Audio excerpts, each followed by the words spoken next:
and welcome to Russ Plays Games. My name is Russ, and as you can see, my table is clean, and there's game components on it.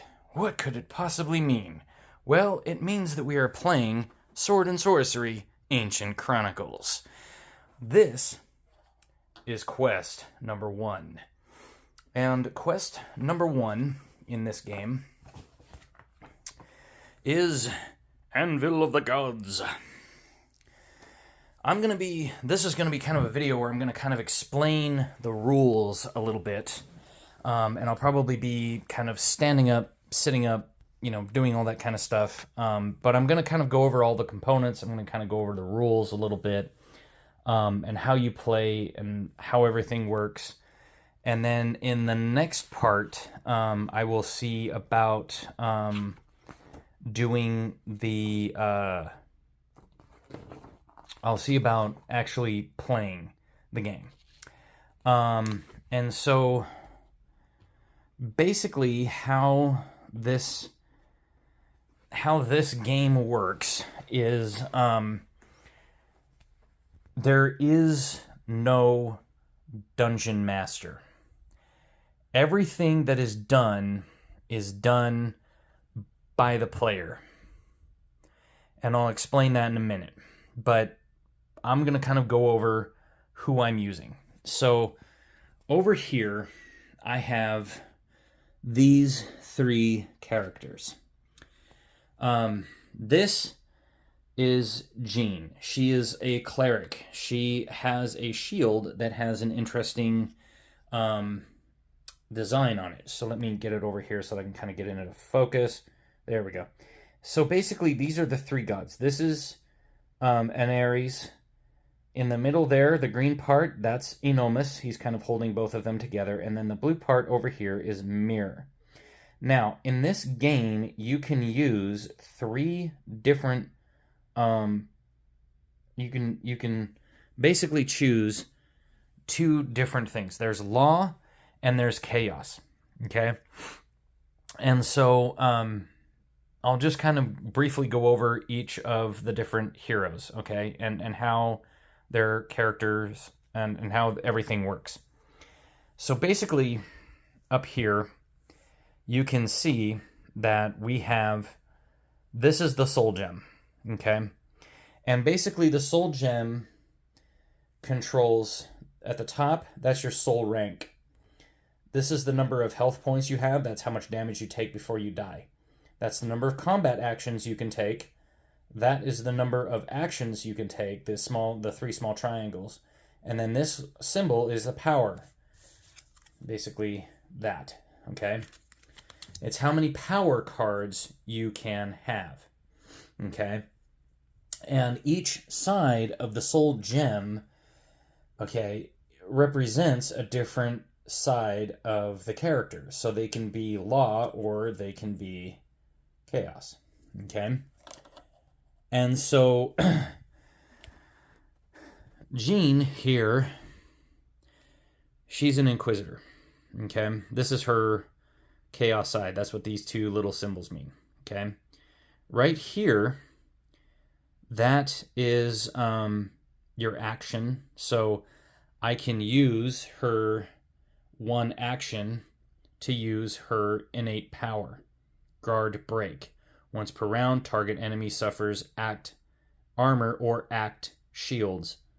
Minus act armor or minus act shields. So if if a certain enemy has a defense, has like on their enemy cards, some of the enemies might have this thing, but like kind of here or sometimes down here, over here in the middle, it might have a little, like, that kind of a symbol. Like, you get an armor token, or you have a shield, or something like that. You get, like, a defense. And basically what that means is that the enemy does not use that particular thing until the time phase passes. Okay? And it works in the same area that she's standing in. Okay? Now, down here at the bottom, we have That's the amount of items you can carry. It's like a backpack, basically. That's your save symbol. That's what you have to roll on the dice. Okay, and I'll explain the dice here in a minute. And then that's the number of movement points. Now, movement in this game, I'll explain movement in a little bit, and kind of explain like how it works and what goes on, and kind of how everything does when we get to that point. These are generic cards that you can use. They have, on one side, they have a generic side, which this is the defense. These are just basic defense cards. Okay, now you can see that it has the same that it has here. So I technically don't need this. I just have it on there just because I can. It's not necessary, but you can do it if you want. This is the power that I chose for her for this first campaign. So basically, this is Enormous's word. Okay, it's a free action. That's what that symbol means. Free actions, you can do as many of them as you want during your turn, but generally it's either activating a power or opening a door or something like that, dropping a weapon or an item that you don't want, stuff like that. But basically it says at soul rank 1, which we are at soul rank 1, until time phase, the target hero, so that means I can choose a target hero up to one area away, and again, I'll explain how that works in a minute, up to an area away, gains one attacking. If they're attacking, they can gain a hit, or if they're defending, they can gain a shield. And basically all that means is that they can just defend better, or they can actually attack better. Okay? So, and then she has, so up here, these two slots on either two of these sides are your weapons slots. Now, if you have a two-handed weapon, and I'll explain what that is when I get over to Artemis, then you can't have something over here because both of your hands. So this is basically both of your hands, okay? And then this side is for your backpack. So this is the items, and then this is the powers, okay? And then this down here is a trait card, and basically what these do is, if you're going to use the trait cards, then every single hero has to use their trait cards. So I thought, why not? And basically, these are all passive skills. These are always working. So if you have, and during this game, you have day events and you have night events. So during the day, I can reroll any failed save. During the night, each time I succeed, I can roll again. I have to roll again. I succeed or fail based on the second roll. Okay, and then adaptation is I gain plus act backpack slots, so I can actually hold 3 because we're in Act 1.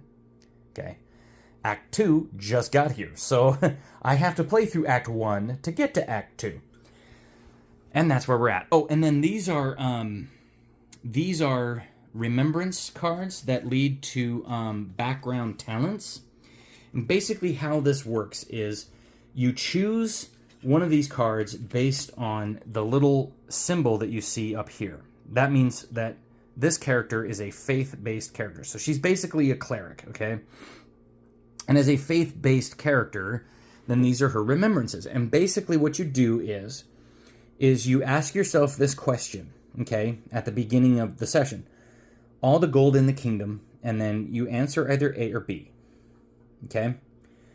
Then you have to complete your quest. And if you complete your quest, you can either have your inventory completely empty, or you can have it completely full, which means I would have to actually carry 3 items. Okay? So you complete a quest. Then it says, question. The body of a faithful of the gods is, and then bam, you answer that. And then it says you must successfully obtain 1 lesser god's blessing or 1 greater god blessing. And basically what that means is that at certain points in certain quests, you're actually going to gain you're actually going to gain this god's blessing if you decide that you're going to do that. Okay. And then, and so if you have one of these, okay, then you go down here, you answer this question, then you come down here, and when you reach soul rank 3, by leaving at least 3 in the shared pool, which is this thing right here, and I'll explain that in a minute, okay, by leaving 3 soul points in the shared pool, or less than 3 soul points, then you flip it over, you tally up your A's and B's.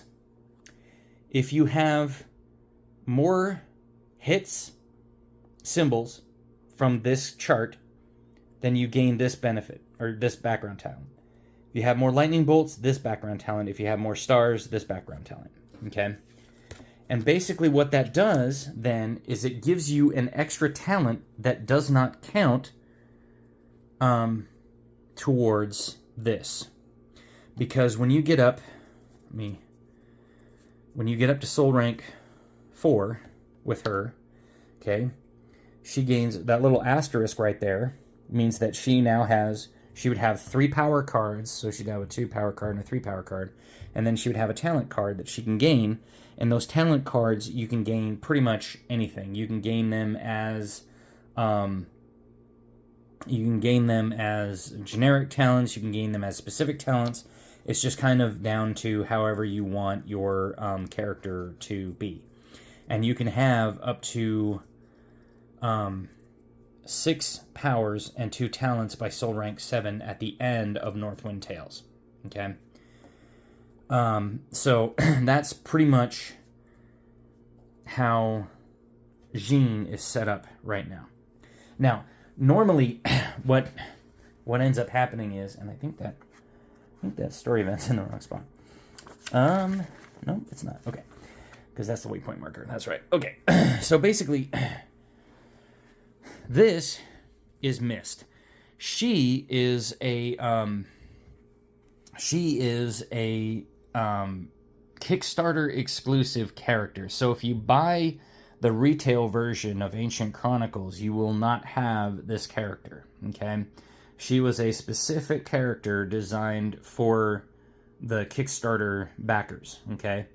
Now, you can buy these characters, you can buy extra characters from Ares Games, and they'll bring you, and you can then play those extra characters in the campaign.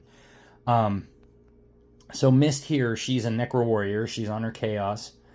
There's only, as far as I know, out of the characters that I own, which are the 5 base characters and Mist, there is only one guy who has a neutral, and that's Robin, the Thief Alchemist. Okay? You can choose to have him as a thief, you can choose to have him as an alchemist, but he is not a chaos or a law. He is completely neutral. She is a faith and magic-based character. Okay? Her power is spread wings. You gain flight until time phase. Passive is Spirit's Sovereign. That is a token, that's an actual token that you can get, and you actually put it on if you meet certain conditions. And this is the condition. When any character in play dies, you place 1 spirit token in its area. If no spirit tokens remain, you may reassign any spirit token in play. So that means that if let's say we're over here, and I'm just playing. If we're over here, and let's say Jeanne dies, okay, she becomes a ghost soul like this, and I would put a spirit token in this area. Okay.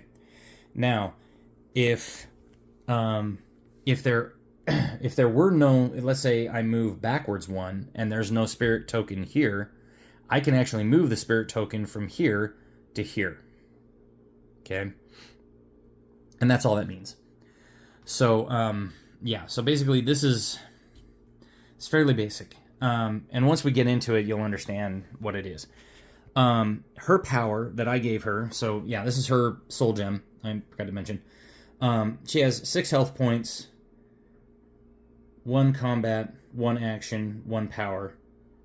She's armed with a wand of darts, okay, and a knife, because it was the only other stash card I had that she could have.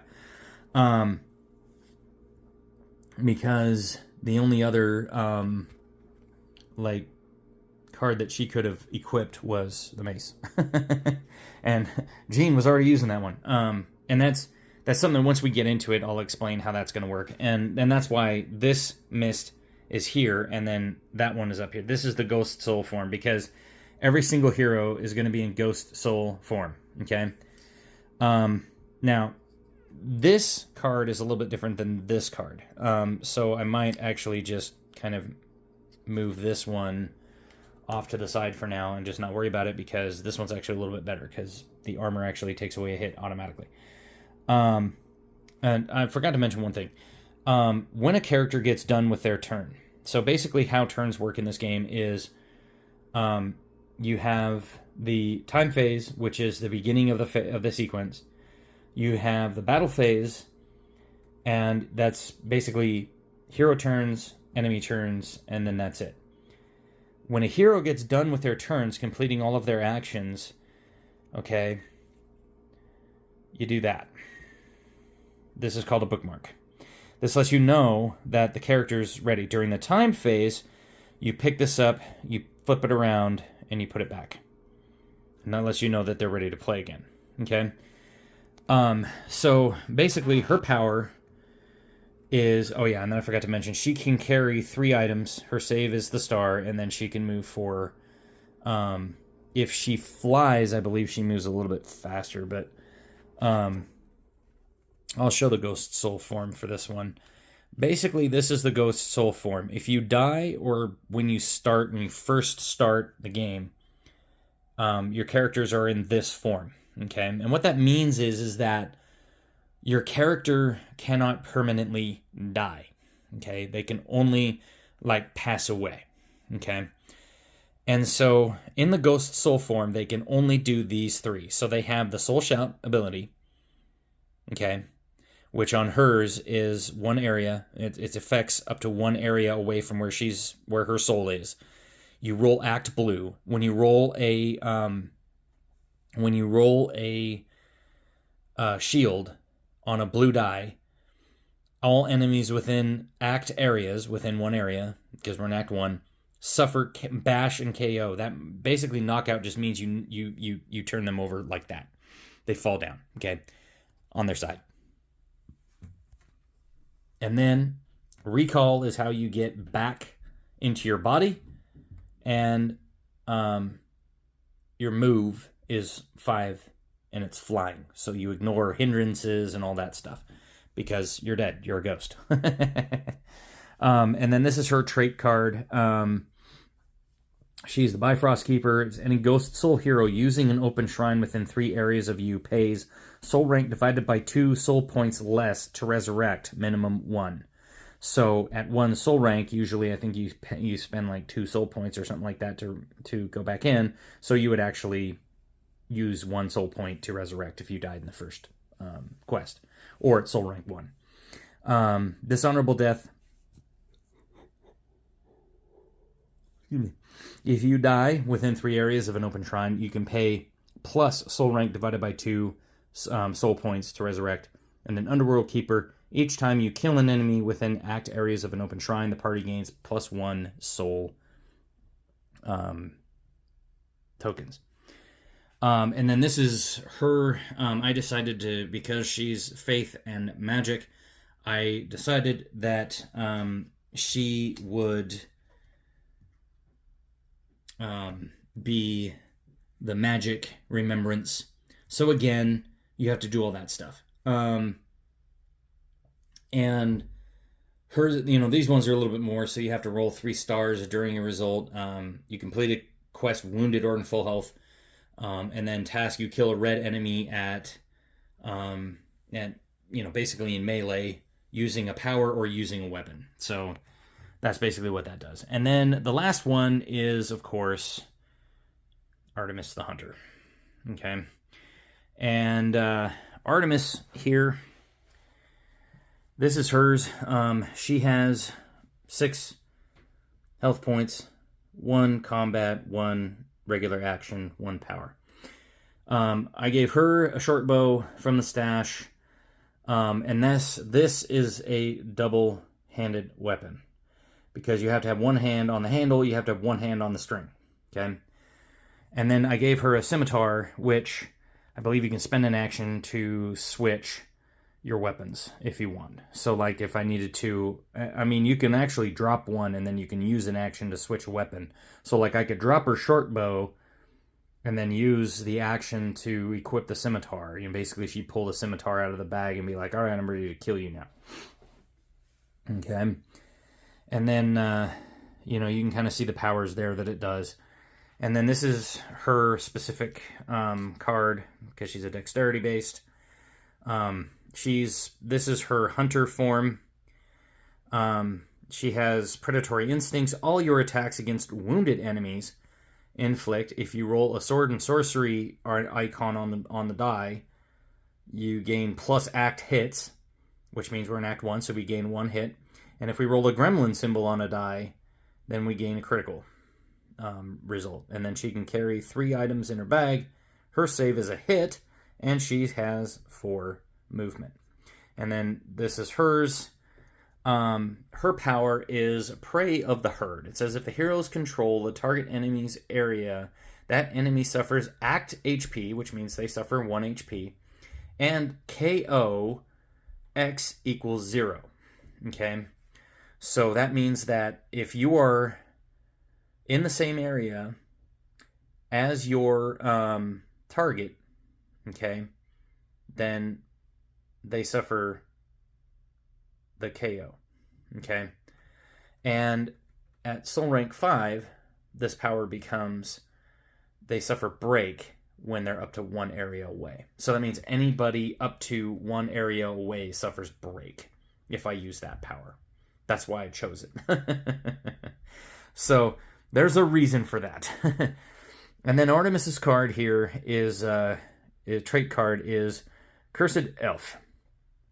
Night Warrior. During the night, for all your hit rolls, all sword and sorcery results also count as 1 extra hit.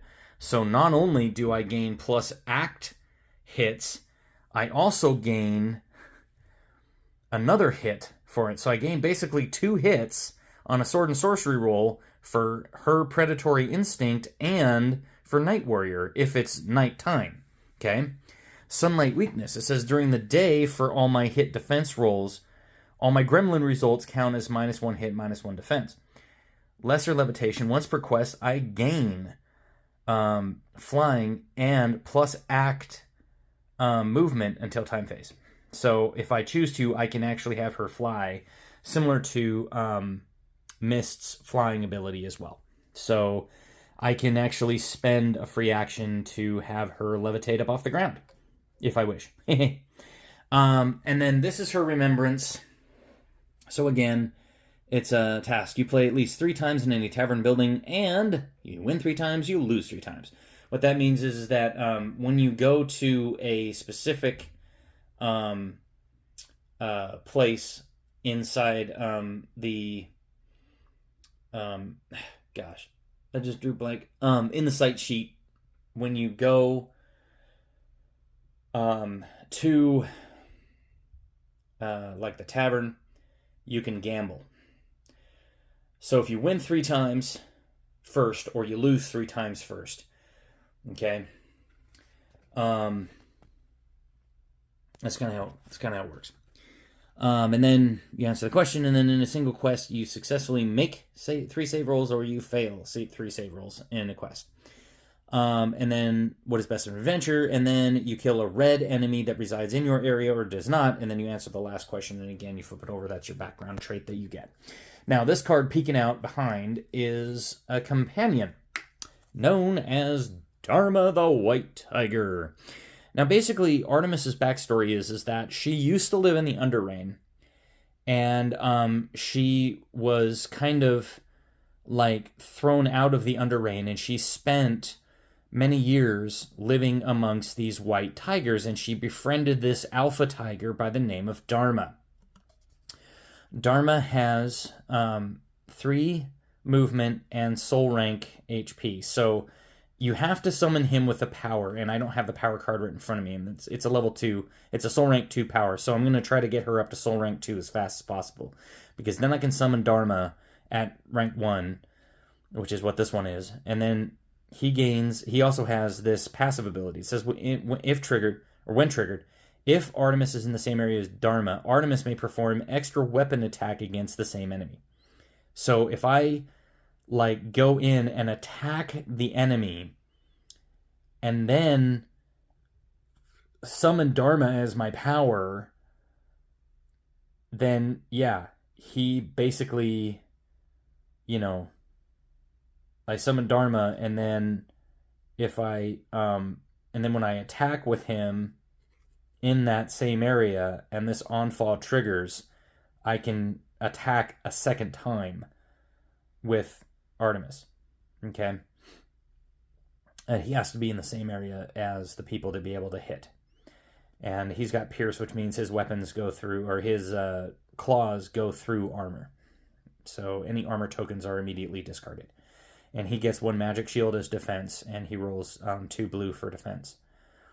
So he has basically 1 automatic hit defense, and he causes bleed 1, which means that if a person takes damage, they bleed, and it's cumulative. So if he hits the same enemy again and again and again, it continues and continues and continues. So before I was kind of mentioning, this is the board. It's not completely set up yet. It's missing some of the different things, but what I wanted to kind of point out was this is a enemy spawn gate, and as you can see, there's kind of like a green portal there, and I painted this one up first because that was kind of the one I just wanted to kind of paint. And then this up here, this is an actual hero shrine, okay, and if it's turned over like this, it means it's not usable, okay.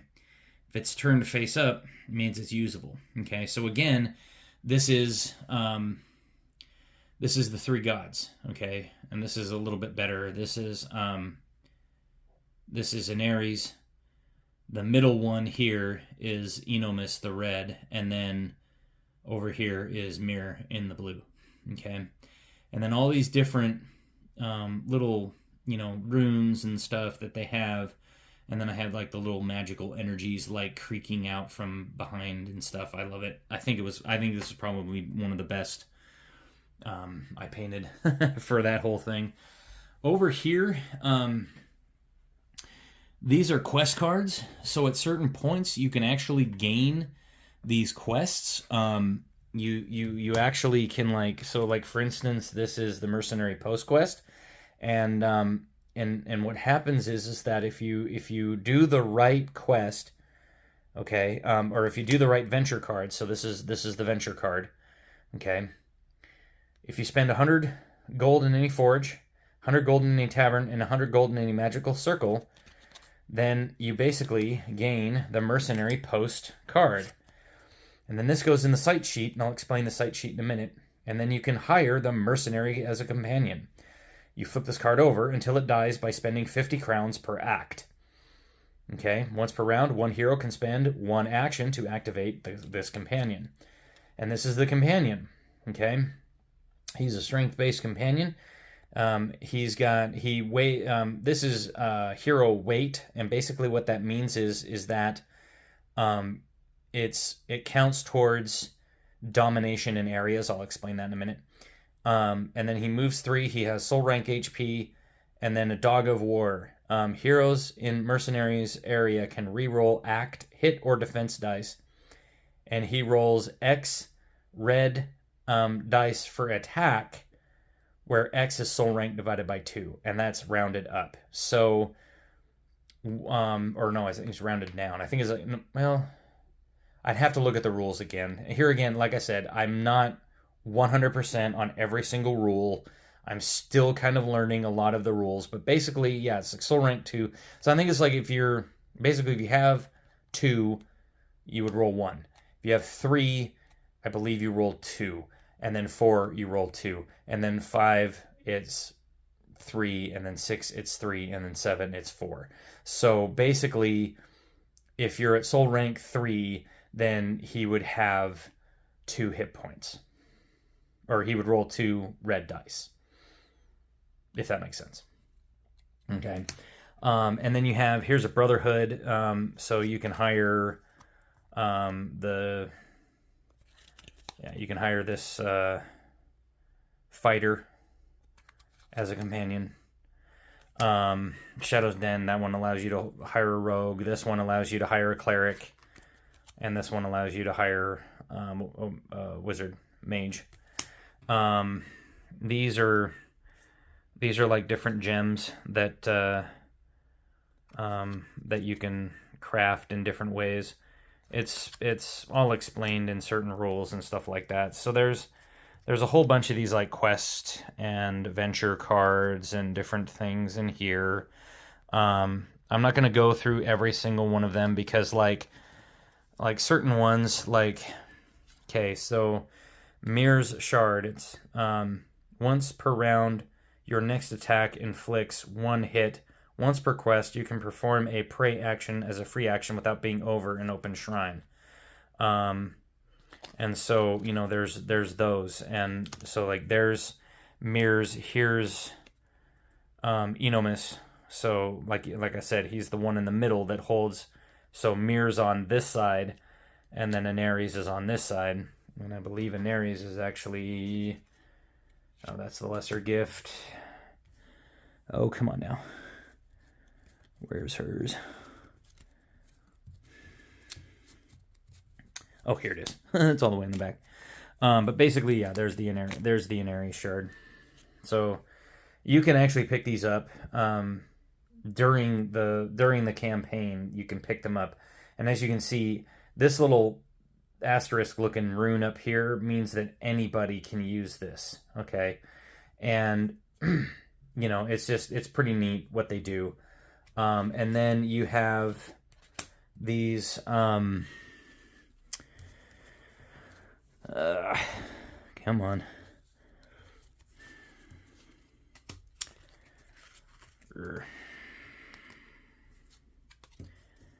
You have these are the lesser gifts. So if you pray at a certain shrine at a certain time, you can gain these God's blessings. And if you, and then like later on in the game, you can get the greater gift. Okay. And you want that because like Aneres, yeah, resurrect ghost soul hero without spending soul points. You want that. Otherwise, you have to pay it. Otherwise you have to pay. This one's kind of nice because it flips your unused desired cooldown. Heal HP and remove body conditions. Mirrors is a gift because he's the chaos. You suffer act HP. You can use any level of your power, ignoring the soul rank. So, like, if I wanted to use, like, say, the Celestial Command for Mist at level 4, if I had Mirror's Blessing, I could do that. Okay. And then the greater blessing is target enemy suffers 3 HP. If this blessing kills the enemy, it does not drop rewards or soul points. I'll explain that in a minute. But basically, yeah, there's just all these different, there's all these different types of shards and different things. And then here's the Enormous's lesser gift, which is the neutral, because he's the one in the middle holding them all together. You remove 1 power of your choice from target enemy. You gain that power until time phase, and then discard. And then on this side, you have ignore all the effects of the encounter card drawn, which is nice. So yeah, there's a whole bunch of different, there's like crafting, there's like these arcane artifacts that you can come across. This is actually part of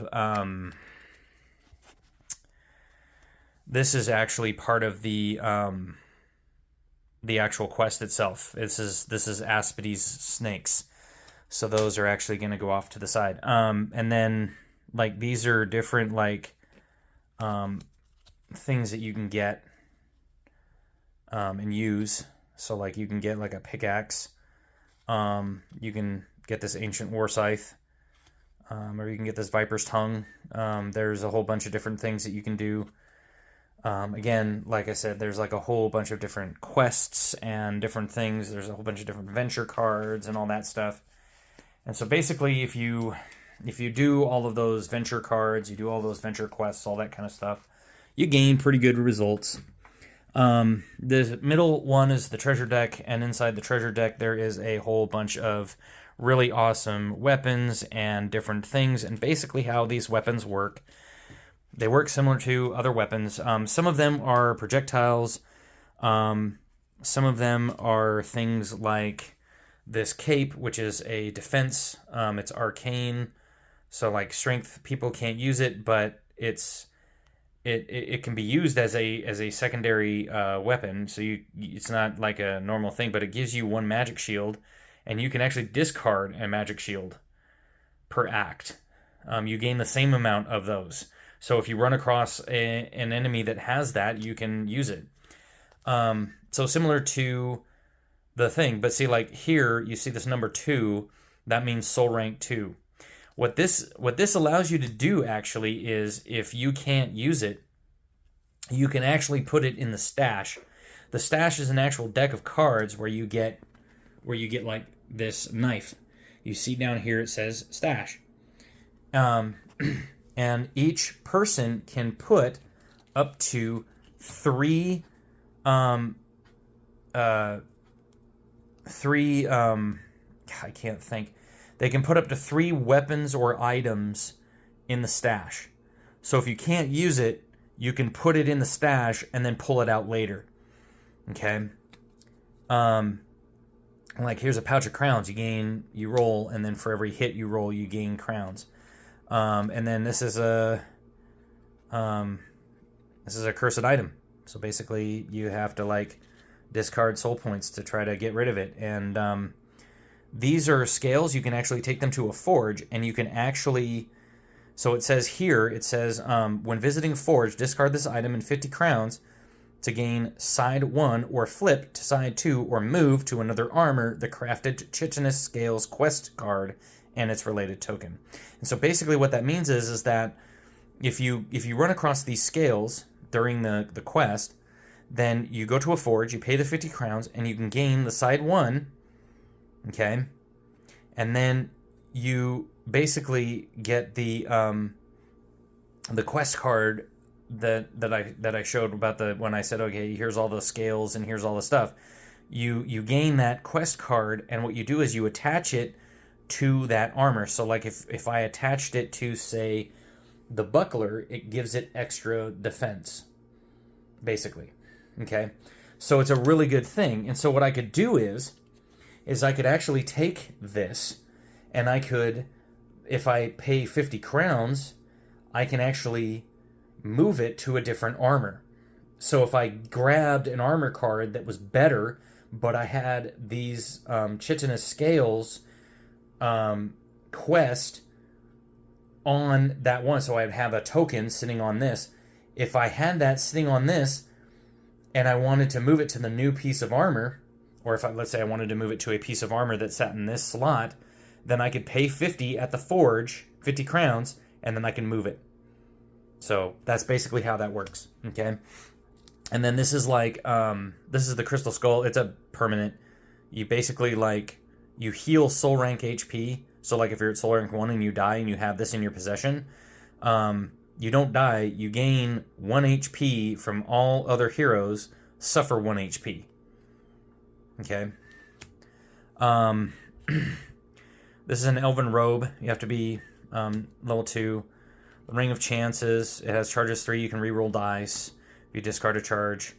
Raw Jade Gem. So again, just like with the scales, the scales work on armor, gems work on weapons.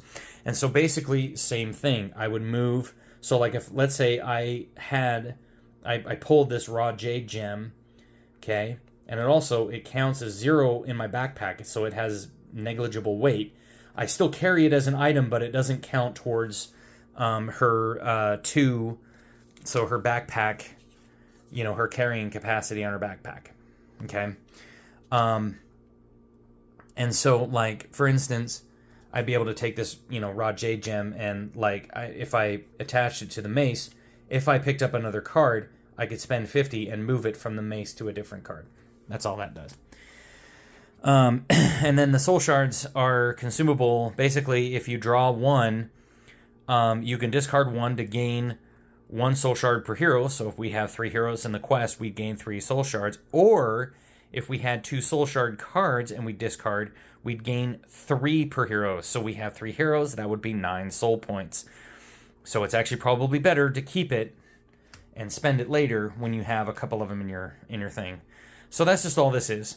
You basically just have to pay attention to the soul rank in the corner. If the soul rank is higher than what you have, then you can't equip it at that point. And so basically, before you play, you shuffle up the treasure cards and you throw them on the thing. This next one is the Emporium Deck. I'm not going to go over that. That's basically just you buy stuff with it. So during the quest, once we get to the Emporium, I'll explain the Emporium cards. Over here we have encounter cards. Basically what they do, you draw the top one, you flip it over, you look at it. It's an if-then-else. So it says activate all wounded enemies. Otherwise, all enemies and minions use their blank power. Okay? And that would be, like, for instance, on our giant spiders, it would be this power right here, the Shadows Strike. Okay? Says if engaged, attack with your offhand weapon and move away one area. Okay? And that's all that means. So, that's all the encounter cards are. Trap cards, anytime you open a locked door or a treasure chest, you pull a trap card and you resolve it. The enemy cards are specific to the quest. They're put in the dice. They're put in the, there, and then they're shuffled up.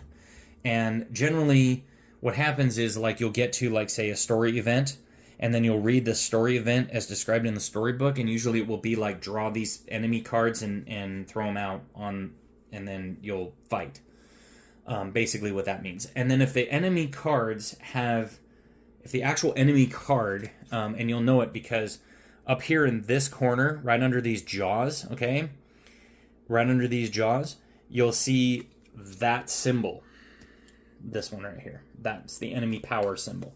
And you draw that many of these cards, and you place them near the enemy scroll and the enemy card. So, like, if I drew the enemy card, I place the enemy card like that, okay?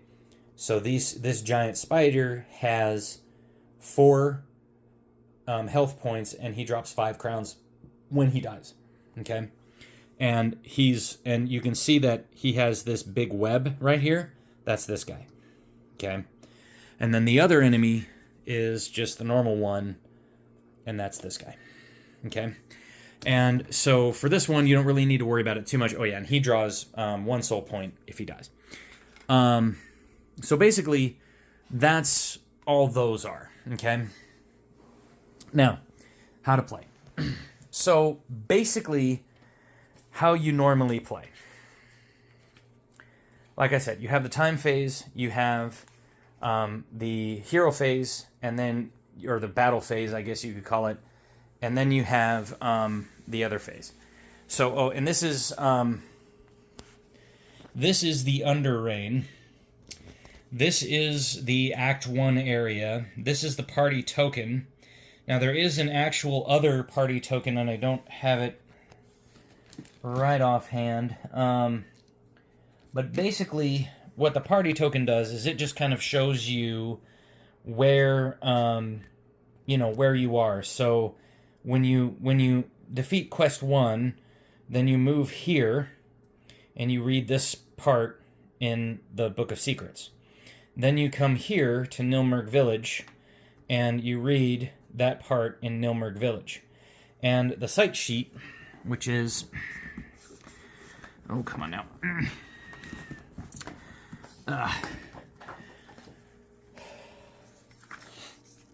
So, this is the Nilmerg site sheet, okay? And here we have, this is the tavern, Okay, the prancing gremlin. There's this blacksmith, okay, which is your forge. And this is the enchanted anvil, okay, which is also a forge. And these are the different places that you can go. So you can go to the town hall, you can go to the miners' council, the venture outpost. The venture outpost is where you can get quests to do quest cards and different things like that. And then this is the Emporium. This is where you can buy things. And then the old court is where, you know, like you can talk to people and do things like that. So it's very interesting in what it does. So we'll put that guy back. And by the way, there's a ton of tokens in this game. There's an absolute crap ton of freaking tokens in this game.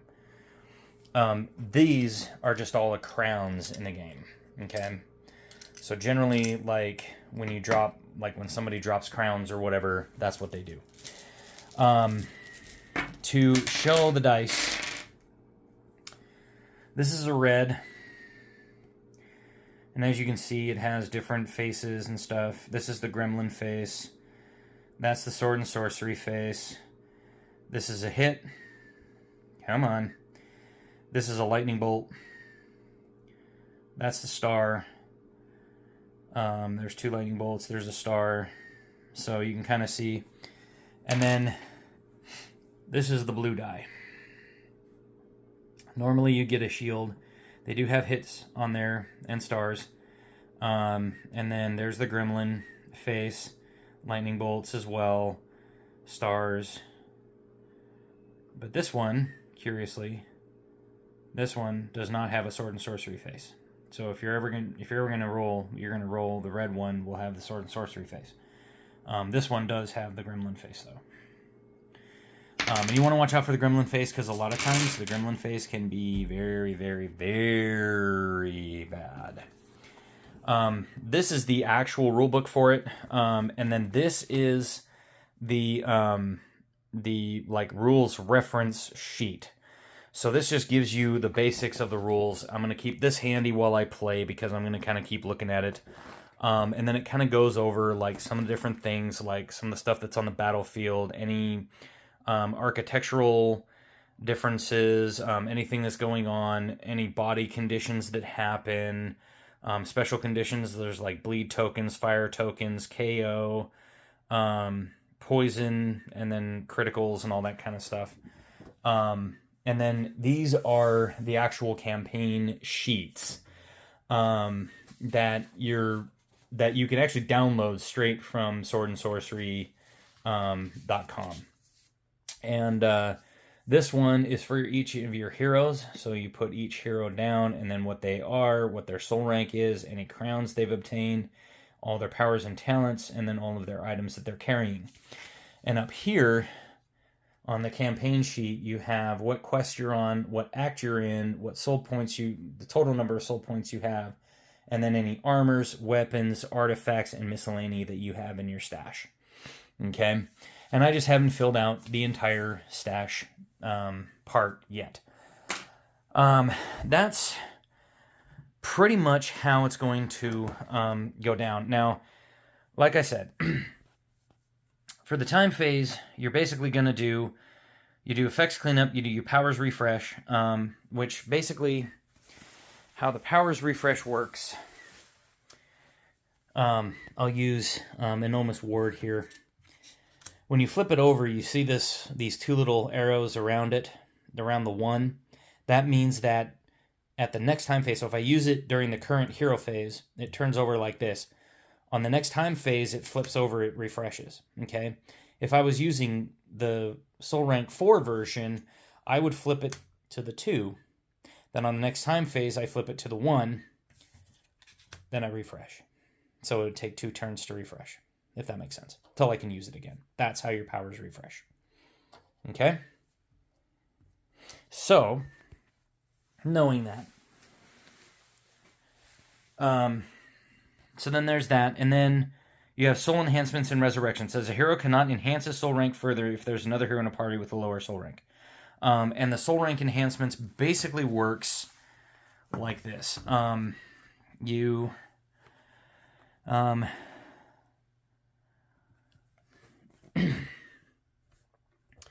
There's the soul rank breakdown, okay?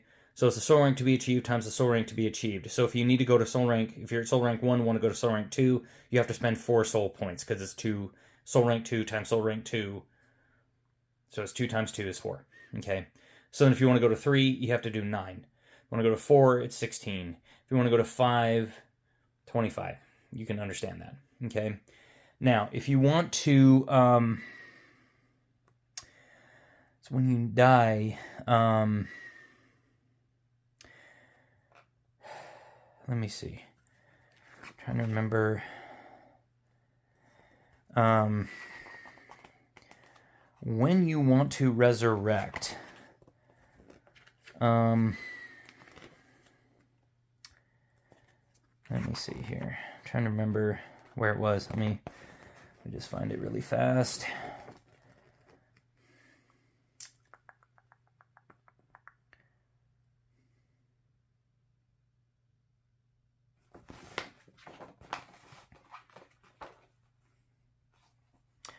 Page 43. Herp. Yeah. So when you die, you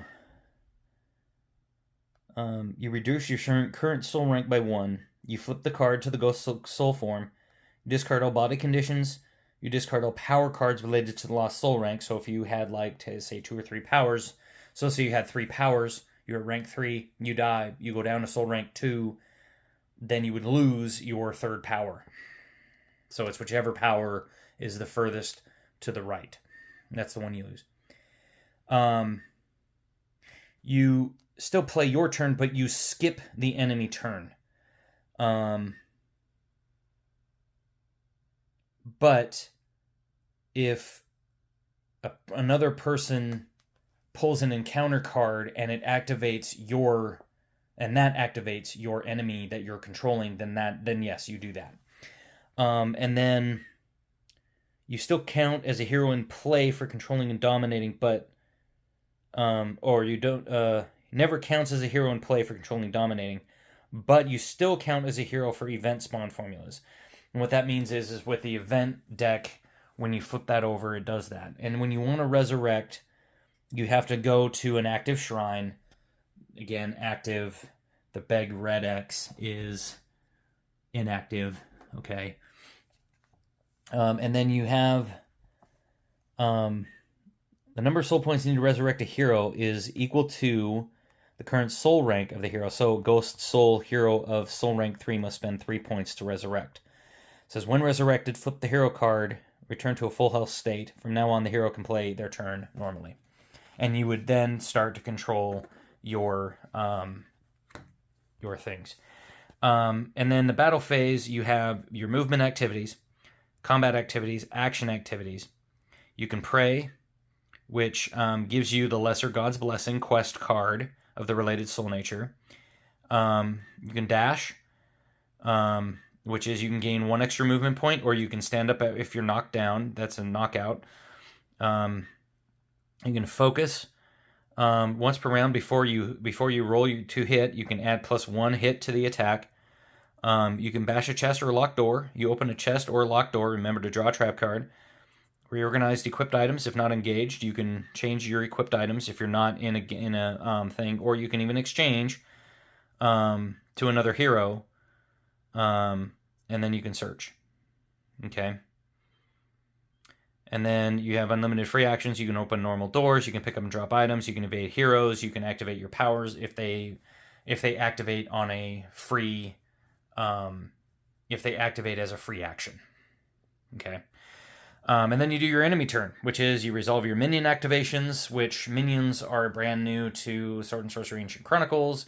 And basically, all minions is they're similar to normal enemies, but they only have like 1 HP or 2 HP. They're they're just minions. They're just there to be nuisances, basically. And then you do the event phase, and I'll explain how to do the event phase. So basically, when you get to the event phase, you flip this over, and you resolve it. So at this point, we would gain 1 soul point per hero. So we would go 1, 2, 3. Then we leave it like that. On the next event phase, so on the next turn, we do a time phase, we do the hero phase, which includes the enemies. We would then discard. On the following event phase, so now this is the third turn on, we flip the next one, and we flip it like that. Now, and we would resolve it. Now, if you come to the story event, and let's say, for instance, we had this up on top of here. If you have a story event, you discard it to the top of the event deck. And that way, on the next turn, you would discard it. Now, if you've already revealed this card, then you don't gain another 3. Because you've already resolved it. If that makes sense. Okay? So, if you had to... Now, if you hadn't revealed this event card, and you discarded this story event up to the top, then you would discard this one. Then on the following event phase, you would flip and then resolve this one. If that makes sense. Okay? So it's pretty interesting. Once we actually get into the game and we start going through the different phases and we start doing all of this stuff, it will start to make a whole lot more sense. Okay?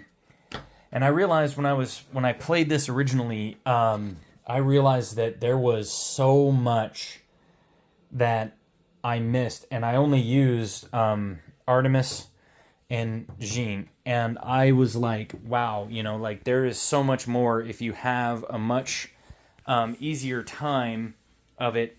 You have all these different things. So basically on the combat, you basically roll, calculate your total number of hits, okay, and that includes any hits that you get from weapons, any effects that the dice have. So if you were rolling, say, like for instance, mist rolls 2 blue dice, so I'd roll 2 blue dice. Well, I didn't roll any hits, so that doesn't do anything. But if I had rolled some hits, let's say I'd rolled like that, then I can resolve those 2 lightning bolts, which I could give myself lethal 2, or I could give myself plus 2 hits. Or I can give myself plus 1 hit and lethal 2. So those are those are the things that happen with that. So basically, that's what you do. And so then you would have those 2 hits, and then it gives you, so if you had plus 1 hit, that'd be 3 hits. Or if you decided to add another one, that's 4 hits. Okay. And then once you calculate all of the total hits, you check for resistances and you apply any defense. This is known as defense reaction abilities. Okay. So if you have any powers that have this symbol, that's a defense reaction ability. You check for those. If you don't have any of those effects, go to number 2. You check for magic shields. If you don't have any magic shields, okay, because if you do, then they block hits, starting with lethal hits. Okay, so again, if the defending monster had a magic shield, and I use my lethal 2, then it would block one of those lethal hits. Okay, then you do your armor. Okay, reduces your hits unless the defender is KO'd or the hits are lethal. So if I use the lethal 2 effect, then 2 of those hits would be lethal. So if they had an armor value of 1, they could block 1 hit. Now, if I only had the 2 hits, because let's say I rolled like a star, okay, that doesn't give me anything, and I just had those 2 hits, and I applied lethal 2, okay, then the armor value wouldn't stop those, because the 2 hits would be lethal. Then you roll a blue die for each remaining hit, in excluding lethal, up to the maximum allowed for the defender. Okay?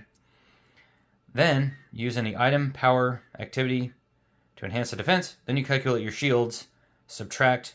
So if we were trying to roll, if I rolled let's say I rolled like that, then I would cancel out one of the hits. Unless they were lethal hits. But let's say I didn't. Let's say I just added one hit. So then I would miss, and they would take 2 damage. If that makes sense. Okay? So that's how combat works. Enemies, basically enemies,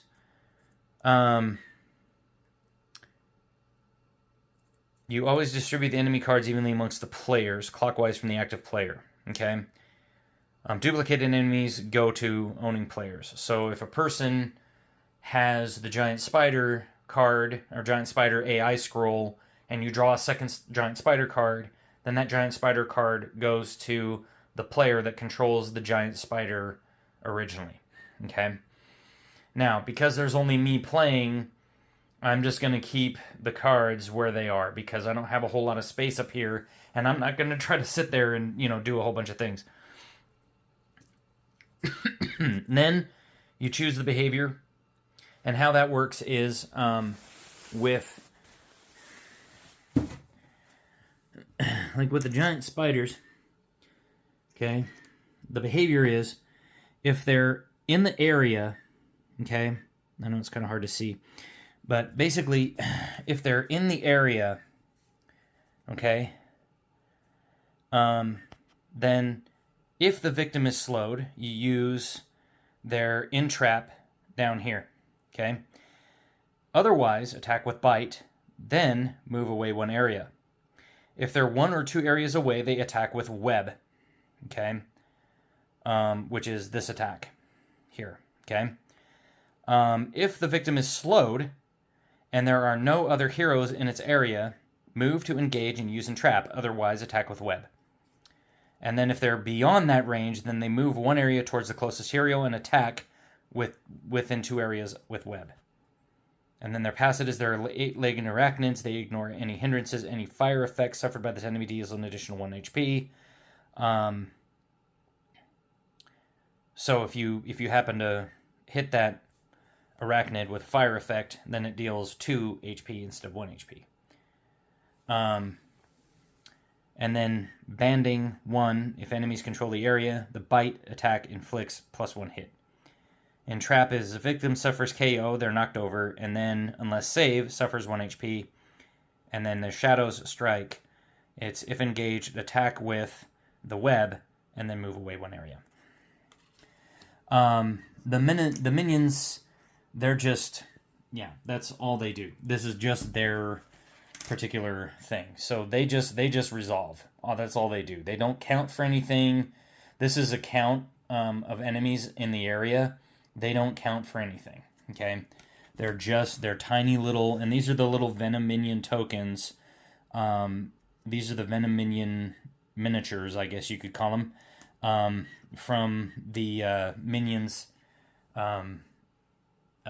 Minions guard and spawn, or Minions, I think it was the Minions set, but it was part of the Kickstarter part. So I knew this was going to kind of be a long one. So sorry about that. It's kind of hard because I have to kind of explain all the different rules and everything. I'm not going to go over all of these different effects. We'll just go over those as we encounter them. Because, it's like, the biggest one here is probably the one that most people are probably going to ask about is lethal. So when an attack includes lethal hits, they must be resolved before normal hits. Each lethal hit skips step 3 and 4 of the defense stage. Armor value is ignored and blue dice are not rolled against lethal. That's all that means. So like I said, if I rolled 2 hits and I had and they were lethal, then if I rolled a lightning bolt, I could make those 2 hits lethal. Okay? So, it's probably good if you have the ability to do that, you do that. And then you have different things. You have, hindrances. You have area elements. Like the normal doors. I'll just show you the 2 doors, basically. That is a normal door. That is a locked door. That's it. It's pretty simple. I did not get the doors plastic set, like I said before. If you didn't back this on Kickstarter, then you won't have gotten the spawn, the gods and spawns gates. So you'll end up with these tokens. This is the shrine token. So there's the closed effect, there's the open effect, and then like I'll just show you an example of a shrine. This is an example of a shrine, a monster shrine. Okay, so that one's closed, that one's open. It's the same thing. Okay, and I actually have a bunch of them that look like that. I just haven't gotten around to getting them done yet. So again, I'm just kind of doing this just to kind of show, you know, like this is how you play. And once we actually get into the gameplay elements, it will all make a hell of a lot more sense. Okay? I don't have the storybook, I don't have the Book of Secrets with me because I was using it when I was filming and I forgot to bring it back over here. So that's my bad. When we start to play, the Book of Secrets will be over here because I will need it because we will be reading from it. Okay?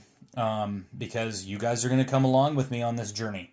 So I hope you'll join me here on Russ's Movie Corner. Smash that like button, hit subscribe, drop a comment below, and, you know, just let me know if you're as excited as I am to start this whole journey to see if we can take down not only the elf on riding the dragon and Aspides the witch, the snake witch, but if we can actually take down Wotan on Sleipnir and Nidogger, the World Destroyer. So, keep it locked here at Russ Plays Games, and I will talk with you later.